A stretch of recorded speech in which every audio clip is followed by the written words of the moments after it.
Hello, everyone, and thank you for joining us for the Cause of the Week highlight.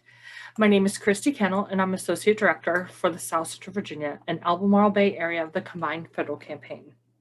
This week, we are talking about mental health organizations. And CFC-supported programs can help individuals improve their emotional and psychological well-being through hotlines, counseling services, and other recovery programs and services. Today, we have a selection of charities speaking with Ms. Julie Dudley, our second Associate Director for the South Central Virginia and Albemarle Bay area.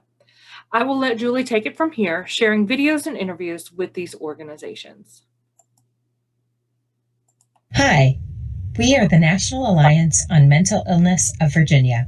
NAMI is the country's largest grassroots organization dedicated to improving the lives of individuals living with mental illness. At NAMI Virginia, we envision a world free from stigma, where all people impacted by mental illness get the help, hope, and support they need.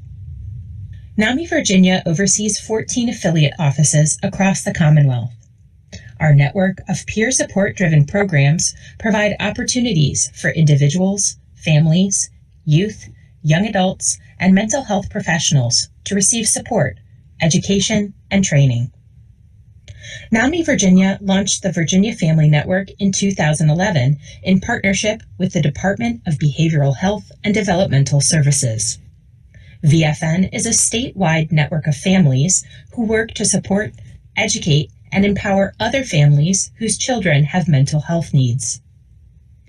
Youth Move Virginia was launched in 2014, also in partnership with DBHDS. Youth Move, Motivating Others Through Voices of Experience, is a platform for young people with systems experience to share their story and inspire others. In addition to the mental health system, Youth Move Virginia is open to youth and young adults who have experience in the child welfare, education, and juvenile justice systems, including foster care and substance use and recovery services. Across our programs and platforms, NAMI Virginia utilizes peer support. Program leaders are community members who have lived experience with mental illness. Our peer support model creates space for authentic empathy, encourages the sharing of practical advice and strategy, and establishes a grassroots community of neighbors supporting neighbors. All NAMI programs are offered to our community free of charge, thanks to the support of donors like you. COVID-19 has heightened the need for mental health support across the country. Here in the Commonwealth, NAMI Virginia staff and network of volunteers have worked tirelessly to migrate programming to online platforms to meet the need for socially distant support. In addition to direct services, NAMI Virginia works on the state level to advocate for important mental health legislation. Our incredible network includes mental health advocates from across Virginia who stand up for mental health by contacting elected representatives, becoming involved in our Action Alert Network, and telling their stories of recovery. To learn more about NAMI Virginia or to find out how you can get involved, we welcome you to visit us online at namivirginia.org. Thank you.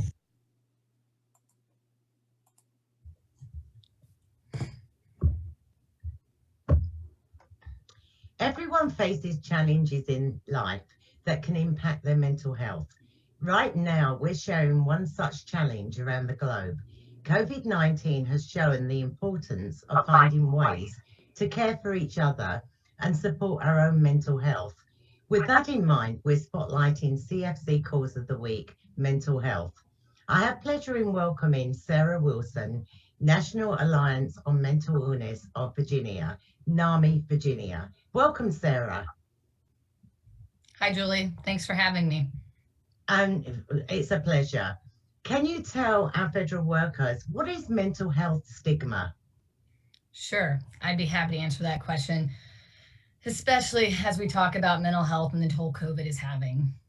To begin with, stigma is a sign of disgrace or discredit that sets a person apart and often leads to prejudice and discrimination. And stigma brings experiences of shame, blame, and isolation for the individual, which often results in a state of hopelessness. And in particular to mental health stigma, you can't really talk about mental health and not stigma. It's long-term negative impact for individuals and families and communities around our country and in Virginia in particular. And so there's really two keys to that. And the first one is self-stigma. Individuals and families don't see or ignore the symptoms, which with any medical condition, including mental health conditions, is a really bad move. It only gets worse with time. And we know this because half of all mental health conditions begin by the age of 14, 3/4 by the age of 24. And yet, on average, 10 years pass between onset of first symptom and seeking treatment.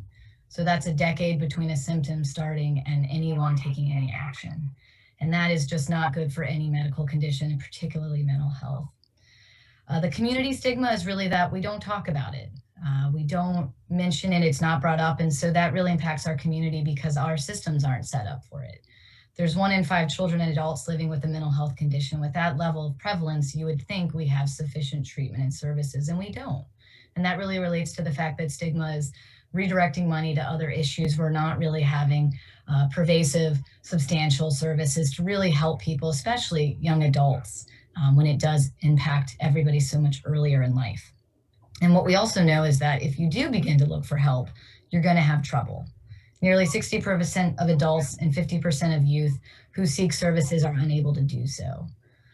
And we know that the strain that's already on the system will only get worse with COVID, and that there will be a need for more mental health services to really serve everyone. Yes. What is peer support and how is it utilized by NAMI? Absolutely. So peer support is a really important component to mental health recovery. The stigma obviously is a big impact, but also the brain is so complex. We don't really have it figured out. We don't have a fail-proof test for it like we might with hypertension or diabetes. We don't really have a perfect treatment plan. There's no magic pill that's going to solve a mental health condition. It really involves a individualized treatment plan. And so peer support's really important with that. With highly stigmatized conditions, you really need the support of peers to offer you validation and authentic empathy that you're not alone, you're not a bad person, and that you can take control to improve your quality of life. Peers often provide a lot of practical advice. They provide hope. They can help you rebuild a sense of community and around a new identity of living well with your mental health condition. And so what NAMI does is all of our programming is peer-led. We have individuals with lived experience. We have family members who care for somebody, and they use that lived experience in addition to the content we have to really provide a robust support network and educational network for individuals, families, and communities. Our programs are free. Our programs are online right now, and our programs really use those real stories to help communities and policymakers understand what mental health conditions are. And how has COVID impacted mental health? This is no surprise. I think everybody sees this one coming, but it's increased the level of mental health distress. COVID-19 is a major stressor. There's fear for safety, physical isolation, closure of schools, widespread job loss, and prolonged exposure to stress has really negative implications on your mental health as well as your physical health. We've seen in historical examples with other pandemics that the impact on a population's mental health is severe during but after the pandemic ends. So I think the biggest message I would put out to folks is that this is a long-term problem we have to solve. Get help now, but also realize we need to be advocating for more services. And in the most immediate, I would just say, if you need support or someone you know needs support, reach out to us. Our online programmings are confidential, anonymous, and free, and we'd welcome your participation. Please know the signs and the emergency numbers and check in on your networks. And if you're not really sure where to start, feel free to reach out to our helpline. And you can reach us at 1-888-486-8264 or at info@namivirginia.org. Well, thank you, Sarah, for being with us today and for providing such enlightening information.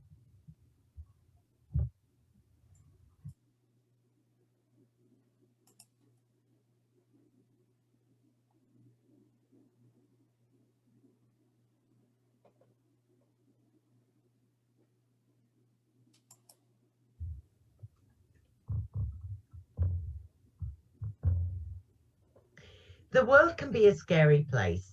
Anxiety and depression in teens is on the rise. Many children are significantly impacted not only by world events and catastrophes, but also by daily occurrences and life circumstances more than we realize. I have pleasure in welcoming Randy Silverman, the Youth Mental Health Project. Welcome, Randy. Thank you so much for having me, Julie. You're more than welcome. Are you finding youth are struggling more through COVID? And what is your advice to parents if they are concerned about their children? Those are great questions. Your opening statement was great too, because you talked about how daily life can impact children's mental health. One of the things that we don't really talk about in general is our children's mental health. And before COVID, 1 in 5 children, almost 18 million children in our country, struggled with a diagnosable mental health disorder. And that's something that we haven't really talked about as the society. And what we are finding, of course, is that COVID is seriously impacting the mental health of everyone right now. And so it's becoming more of a conversation, which is a good thing, that we're having conversations, we're talking about it, we're caring about it, but it's still a very complicated topic. And so parents, of course, are confused and don't always know what to do when they're concerned about their children's mental health, because it traditionally hasn't been something that we've talked about before. And my biggest piece of advice to parents, well, there are two. The first is talk about mental health the same way you would talk about physical health. We all have mental health, just like we all have physical health. And sometimes we're feeling well and sometimes we're not. And sometimes we have an illness and sometimes we don't. And so if we could embrace that conversation, that would be a huge positive thing for our children. And the other thing is that knowledge is power. Teach yourself as much as you can about mental health, what it means, what it looks like. We have a lot of fantastic resources that are free on our website that can help parents with those dialogues to understand more about how to talk about mental health. And in those materials are also warning signs, signs of concerns. How can you know the difference between a stage and when something is troubling? And I would say if you're concerned, knowledge is power. Do some homework, do a little research, and we offer some of those free materials, as I said, on our website. Great advice, Randy.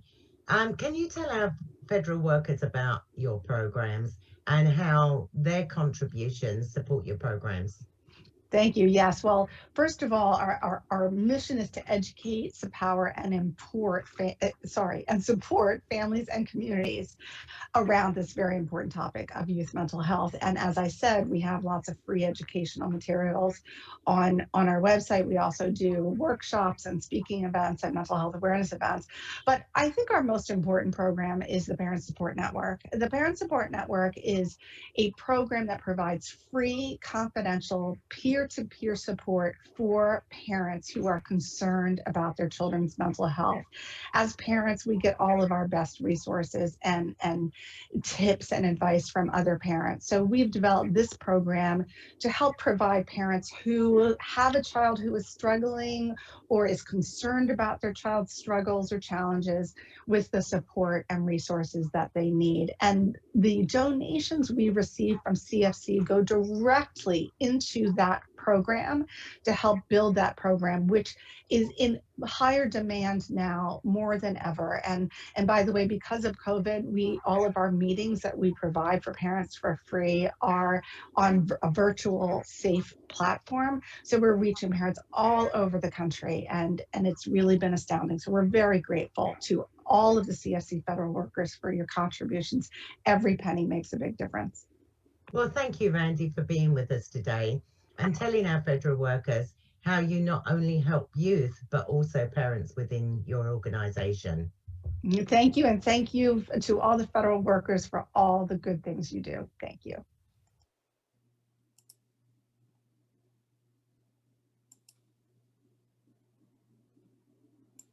Mental Health America Virginia is the oldest nonprofit mental health advocacy organization in Virginia. Our mission is to educate, empower, and advocate to improve the mental health of all Virginians. As the state affiliate of National Mental Health America, we view mental health as a part of everyone's overall health. Our services include education programs for people in recovery from a mental illness and/or substance use and trauma, a warm line phone support service for anyone who needs a peer to listen or give information, and a professional development network for Virginia's peer recovery specialists. We also hold events to promote the message that mental health is part of everyone's health and advocate to improve access to mental health services. The more we talk about our mental health, the easier it is for someone who is not feeling well to talk about it. The earlier they will seek help if needed, and the more their health improves. The MHAV Warm Line is available to anyone with a basic phone, regardless of age or transportation. There is no need for a computer or internet access, and peer support is non-judgmental and anonymous. For those in recovery from a mental health crisis, Warm Lines help keep them in recovery, reduce emergency room visits, and repeat hospital stays. In response to the pandemic, we adapted our recovery education to virtual formats, creating free webinars on resiliency and dealing with trauma and loss.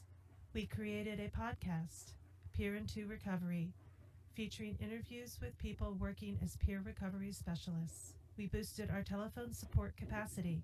We partnered with the state to develop a new warm line, Virginia Copes, specifically for COVID-19 questions and support. We added texting to our warm line service, as well as Spanish language peer support. Thank you for supporting mental health.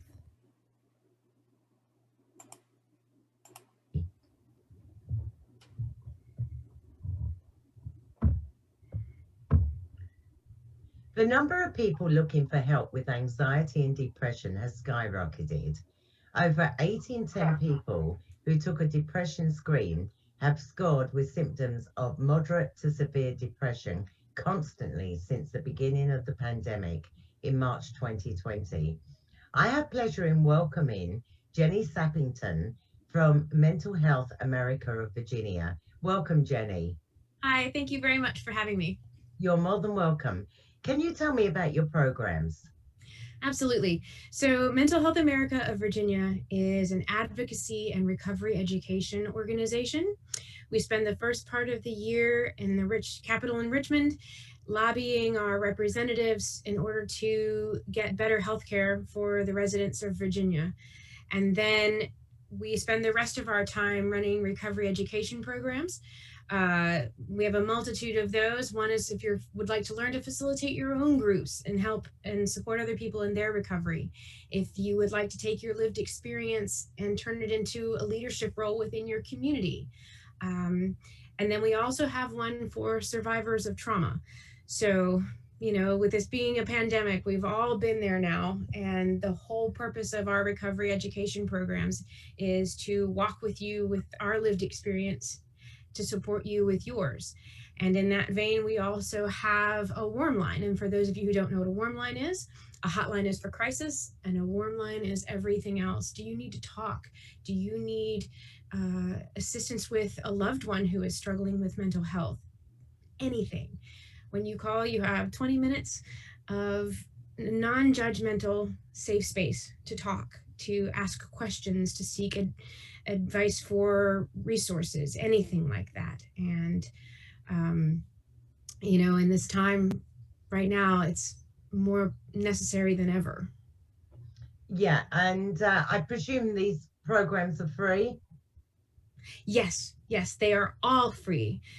Some are funded partially by grants, but some we work with ourselves with funding that we raise on our own. So every little bit helps with making these programs possible, especially now that we've got more people seeking them out.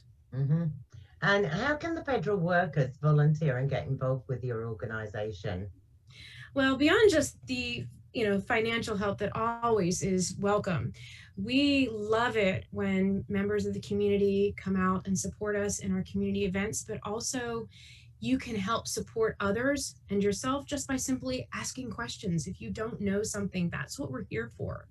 We're here to answer your questions with no judgment and no stigma. It's okay if you don't know what you don't know. And we want very much for everyone to be able to not just survive this, but thrive. And how has COVID affected your organization?